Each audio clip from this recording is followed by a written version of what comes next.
we cater to the people that are hardcore motorcyclists. In other words, a guy, he's got 30 days to build a bike. He's got to use a little bit of ingenuity. You know, he's on a restricted budget, so he's got to make some stuff himself. So, you know, he's earned the right. He's, how do you phrase it? You know, he's kind of earned our respect versus the guy who just writes a check. Let's face it, poor people are cool, and rich people want to be cool, and they usually ain't. They got rods jammed so far up their ass they couldn't be cool if they tried, but they know what cool looks like, and so they purchase cool. They pay for it. Here, if somebody says, oh, Bruce, we want you to build a bike, there's two things. One, we want to meet you, you know, so I want to feel the customer out, see if he's going to put it in his warehouse, just have it there on display. I won't build it. And two, he's got to spend a day at the shop before we say yeah. We're kind of picky with our customers. We're not out to build 100 bikes a year. You know, we build a few a year, and just for the select few. But they're all hardcore bikes, and these guys are hardcore into them. That's kind of what we stand for. So the Dirtbag, getting back, you know, Paulie stands for the same thing. Paul Brown puts it on. You know, Paul's a hands-on guy.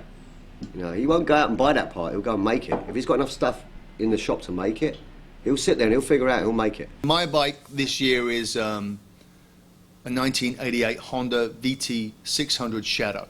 This bike comes from the factory with what is known as a Softail type chassis.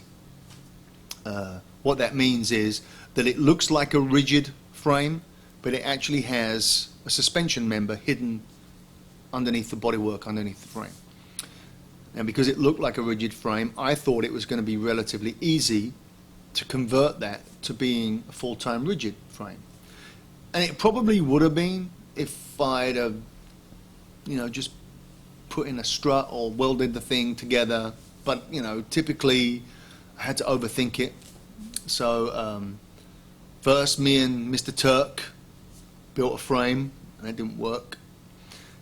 So then I built another one on my own. I normally have a rough idea of the direction I want to go into, and a rough idea of what I think it might look like at the end when I'm finished. And that usually has nothing at all to do with what I end up with.